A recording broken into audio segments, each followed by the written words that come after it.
So, the Koenigsegg GEMERA.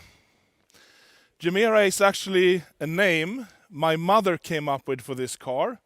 It's Swedish for to give more. GEMERA. And then we pushed that together into a new word. So it became the GEMERA. What does that mean? We believe this car really gives more. We have a full-size mega car. It is a mid-engine car. It gives the impression of being a mid-engine car. But inside, you have an interior space never before seen in even a GT sports car. You can be 4 2-meter persons fitting in this car, front and rear. You don't even need to move the front seats backwards or forwards to get in and out of the rear seat. The Koenigsegg door system really comes into play here, because you can park this car right next to another one, this close, and open the door fully. It's really practical. We have some sensors up here, so if you're in a low garage, it will stop a little bit early. But this is designed to fit in 95% of all garages in the world. But if you have a really low one, it will stop at an earlier angle. You also have sensors stopping the door going out if there would be an obstacle here. But it is also cleared for high curbs, which is practical. So the technology behind this car is truly unheard of. The combustion engine is 600 horsepower and 600 newton meters of torque from a 3-cylinder engine. It is really a little monster of an engine. It is only 2 liters, but it has twin turbo and it has free valves. And it is designed to run on renewable fuels. It is capable of being CO2 neutral, the engine and the car. So we really want to put an end to fossil fuel dependency on combustion engines.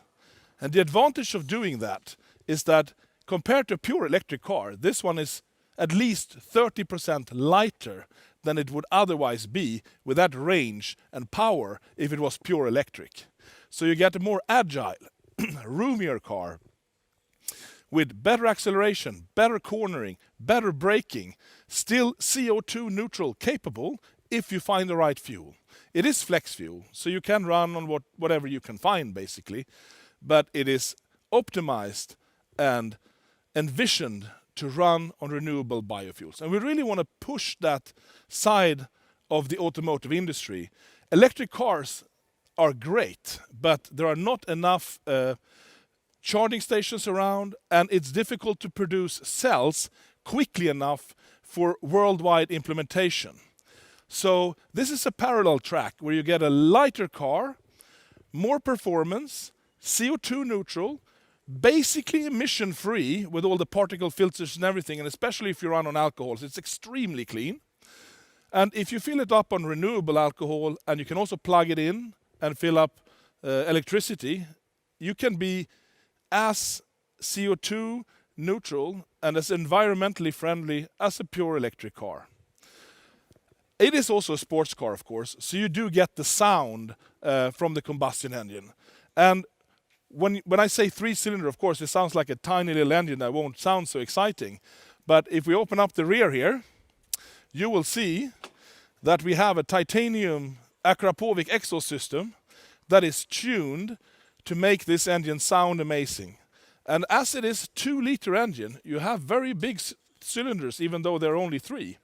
So you get this guttural grunt, which really suits the character of the car. And if you come closer again, you can see in the back here, we have a pretty big boot space with 3 full-size carry-ons. And if you go to the front, we have, if we open up the front, we have space for one more. So for each passenger, there is a full-size carry-on. And of course, if you're only 3 persons, you can also use one of the rear seats for a bigger bag or a golf bag or something like that. It is truly designed for long-distance travel. If you fuel it up fully and charge it up fully, you have a 1,000-kilometer range. That is quite exciting. Of course, you probably need to go to the toilet or something before you use up all of that energy, but we want to show you don't have to stop for any other reason than basically your own personal needs until you reach your destination. I haven't talked about power and performance yet.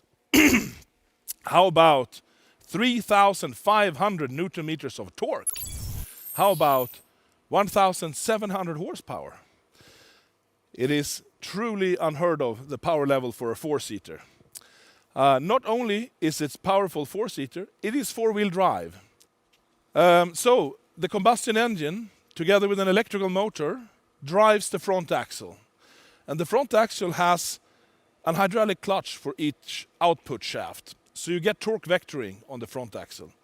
In the rear, we have one 500 horsepower electrical motor with 1,000 Newton meters each for each rear wheel.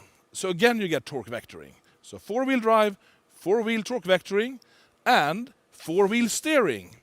So the chassis of this car is truly state-of-the-art. We can play around with so many variables to make it steady as a freight train on the Autobahn and agile around the corners, around the track, because we can play with all of these parameters in a truly astounding way. It is a full carbon fiber construction, body, monocoque, chassis, everything. It has a global rigidity of 40,000 Newton meters per degree from axle to axle, which is really astonishing for a four-seater. The weight, the curb weight, well, our production aim is 1,880 kilos or so. The aim is to stay under 1,900.